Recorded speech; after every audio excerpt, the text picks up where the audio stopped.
Hola a todos. Si recordáis lo que hemos estado viendo estos días, habíamos empezado definiendo las razones trigonométricas y las habíamos definido en el intervalo entre 0 y 90 grados con el apoyo de los triángulos rectángulos. Después extendimos esa definición para ser capaces de estudiar cuánto valían las funciones trigonométricas, pero ya para todo el valor de la circunferencia, es decir, desde 0 hasta 360 grados e inclusive en ángulos posteriores de 360 a 720, lo que sería la siguiente vuelta, etcétera, etcétera. De paso, además, también introdujimos una variable que resultaba más natural para medir ángulos, que eran los radianes. Entonces, yo aquí tengo esta circunferencia goniométrica y aquí en todo momento voy a tener el ángulo expresado en radio, en ángulos, en grados, en radianes o también en radianes, pero aquí he sacado el factor pi para que quede más claro cuando doy media vuelta. Sería un valor de pi o una vuelta completa, 2pi, 2 vueltas, 4pi, etc.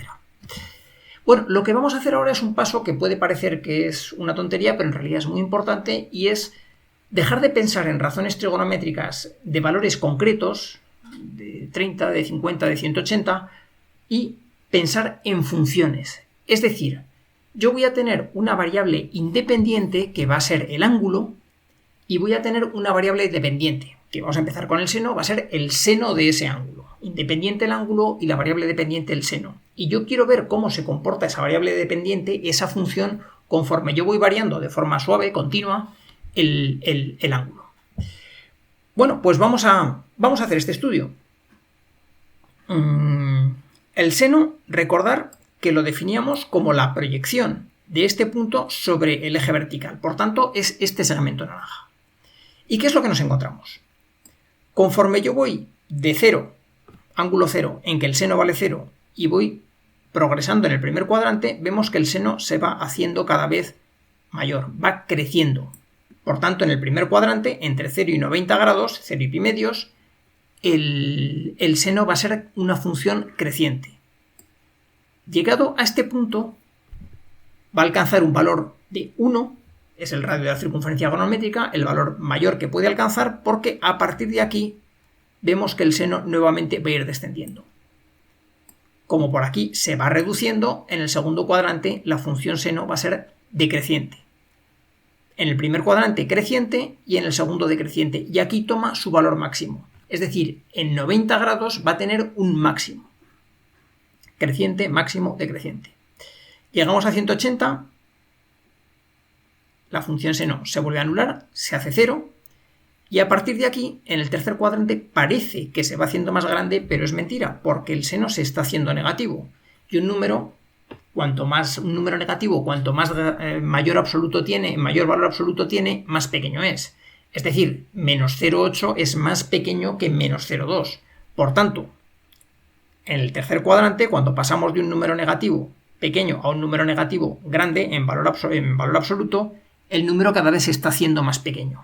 Y por tanto, en el tercer cuadrante la función es decreciente. En este punto alcanza el valor más pequeño posible, menos 1. Y por tanto ahí tendremos un mínimo. Y en el cuarto cuadrante se vuelve a recuperar y prosigue hasta 0. Tercer cuadrante decreciente, mínimo aquí y creciente en el cuarto cuadrante hasta llegar a 0. Y a partir de aquí hemos estudiado una vuelta completa, y en las siguientes vueltas que vengan lo que va a ocurrir pues va a ser exactamente lo mismo, es decir, se va a repetir todo lo que acabamos de ver hasta ahora. ¿Cuál va a ser el dominio de la función? Es decir, ¿para qué valores de ángulo la función seno tiene un cierto valor? ¿Existe? ¿Tiene un valor? Bueno, pues la verdad es que me imagine yo el ángulo que yo me quiera imaginar, siempre voy a tener un seno de ese ángulo. Tanto si es positivo como si es negativo, porque ya vimos cómo se definía la función seno para ángulos negativos, es decir, cómo dar vueltas hacia atrás. Por tanto, el dominio de la función es cualquier valor de cualquier ángulo, cualquier valor de ángulo, desde menos infinitos, desde un ángulo arbitrariamente pequeño hasta un ángulo arbitrariamente grande, todos los valores posibles. En cuanto al recorrido de la función, es decir, ¿qué intervalo de valores recorre la función conforme yo voy variando el ángulo? Bueno, pues el recorrido ya hemos visto que va a ser desde el valor más pequeño posible, desde menos 1 hasta más 1. ese va a ser el recorrido de la función. Bueno, con esto ya nos podemos hacer una idea de cómo es la función seno. Ahora vamos a verla representada gráficamente y vamos a ver si es verdad todo lo que hemos dicho. Esta es la función seno. Este punto es el valor que tiene la función seno para el ángulo concreto que estoy estudiando en la circunferencia agonométrica. Vemos que para ángulo 0 el seno es 0. Conforme yo voy subiendo primer cuadrante, la función es creciente. En 90 efectivamente alcanza un máximo. Tercer cuadrante decreciente. En 180 se hace 0. Segundo cuadrante era decreciente. En el tercer cuadrante sigue siendo decreciente. Entre 180 y 270 sigue siendo decreciente. Mínimo en 270, un valor de -1. Y finalmente llegamos a 0 en el cuarto cuadrante, donde en el cuarto cuadrante es creciente. Esto es el comportamiento de la función seno en un ciclo completo, en una vuelta completa, y en todas las demás vueltas que vengan, pues lo que ha pasado aquí se va a repetir. Segunda vuelta y tercera vuelta. Y si tuviese valores negativos, pues sería exactamente lo mismo. Se iría repitiendo hacia atrás. Así que el dominio, por tanto, es todos los valores posibles de ángulos y el recorrido va desde -1 hasta +1. ¿Qué va a pasar con la función coseno? Bueno, el estudio de la función coseno va a ser muy parecido y en este sentido lo que voy a hacer es voy a dar una vuelta despacio a la circunferencia agonométrica para que podáis ver cómo se comporta la función coseno, la estudiéis vosotros, penséis vosotros cómo va a ser esa gráfica de esa función, donde tiene sus puntos particulares de paso por cero, de máximo, de mínimo, y luego ya veremos cuál es el resultado. En este sentido, yo os invito a que paréis el vídeo en cuanto de la vuelta completa y tratéis durante un rato de pintaros cuál va a ser la gráfica de esa función coseno. Bueno, vamos a ver la vuelta. El coseno, recordar que es la proyección sobre el eje X, por tanto es este trazo violeta.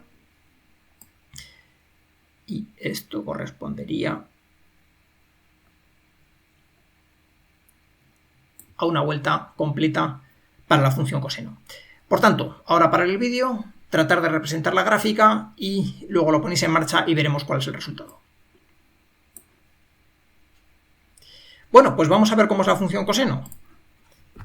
Espero que os haya salido bien. La función coseno tiene este aspecto. Vamos a ver. Ángulo 0,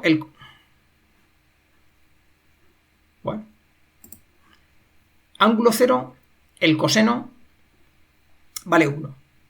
A partir de aquí, si yo voy aumentando,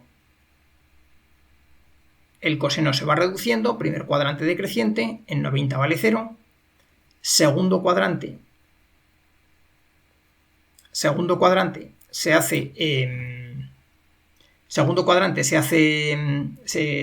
alcanza su mínimo, alcanza el valor de -1. Para pasar del segundo cuadrante al tercer cuadrante, la función ha sido decreciente. En el tercer cuadrante, del tercer cuadrante al cuarto cuadrante, la función ahora es creciente porque el coseno ha pasado de ser -1, ha ido creciendo hasta 0, ha sido creciente, y nuevamente sigue siendo creciente hasta llegar a 0, donde alcanza su valor máximo, que es un 1 y es su máximo. Por tanto, la función tiene decreciente en el primer cuadrante, decreciente en el segundo cuadrante, creciente en el tercer cuadrante, creciente en el cuarto cuadrante. Máximo en 0, mínimo en 180. Y a partir de aquí, lo que ha pasado en este tramo se va a repetir en el segundo, se va a repetir en el tercero y en todas las vueltas sucesivas que sigan. ¿Qué ocurre con la tangente? Bueno, la tangente es un poco más rara, pero para estudiar la tangente podemos hacer lo siguiente. La tangente yo sé que es el cociente entre el seno y el coseno. Por tanto, vamos a estudiarla de esa manera. ¿Cómo se comporta esa fracción de longitud del segmento naranja dividido por la longitud del segmento violeta? Conforme yo voy aumentando, tengo un cierto valor, aquí vale exactamente 1 en 45 grados, pero a partir de aquí pasa una cosa curiosa. A ver. El seno va subiendo, va alcanzando un valor de 1, no va a pasar de 1, pero el coseno cada vez se va haciendo más pequeño, más y más pequeño, y va a llegar a ser 0. Cuando yo divido un número por otro número y el número de abajo cada vez se va haciendo más pequeño, la fracción se va haciendo cada vez más grande. Cuando divido un número por algo que es cada vez más pequeño, la división se va haciendo cada vez más y más grande. Y esto es lo que le pasa a la tangente, que conforme yo me voy acercando a 90 grados, se va haciendo cada vez más y más grande. Se va yendo, pues se va yendo hasta el techo. ¿De acuerdo? Desaparece. A partir de aquí ocurre algo interesante. Aquí tengo esta fracción donde igualmente tengo el seno, que es 1, partido por el coseno, que es un número muy pequeño, por tanto el valor de la fracción va a ser muy grande, pero como el coseno es negativo, ahora esa fracción va a ser negativa. Y por tanto, aunque este punto se ha ido al techo, ahora vuelve por el suelo o por el subsuelo. Ahí aparece. Es decir, el punto se ha ido hasta el techo y luego ha vuelto desde el suelo. Y a partir de aquí, bueno, pues esto es lo que va a ocurrir en todas las siguientes vueltas para la función tangente. Bueno, y estas son las funciones trigonométricas, que a lo mejor os parece que son una cosa rara o es algo que está asociado únicamente a los libros de matemáticas, solamente aparece en los libros de matemáticas y solamente sirve para hacer problemas. Y sin embargo no es así. Las funciones trigonométricas son muy, muy importantes y están en todo vuestro alrededor, no solamente en el libro de matemáticas. Todos los enchufes que tenéis en la casa, los enchufes que están en la habitación, suministran la electricidad en forma de una señal que tiene esta forma, una forma de señal sinusoidal. Cuando vosotros os conectáis vuestro reproductor de música y os conectéis los cascos y igual le utilicéis alguna aplicación en la cual podéis ecualizar ese sonido, potenciar los graves, reducir los agudos, esa aplicación funciona gracias a las funciones sinusoidales. Se basan en las funciones sinusoidales. Cuando vosotros utilicéis una aplicación, igual con el teléfono, en el que os permite ubicar en el espacio, es decir, un GPS, cualquier cosa que utilice el GPS, para ubicaros, para localizaros en un punto en la superficie terrestre, se necesitan las funciones sinusoidales, las funciones trigonométricas. Están metidas ahí. Entonces, siempre que utilicéis un GPS, utilicéis cualquier enchufe, utilicéis un aparato de música, estéis utilizando las funciones trigonométricas. Bueno, pues con esto acabamos. Espero que os haya resultado interesante. Hasta luego.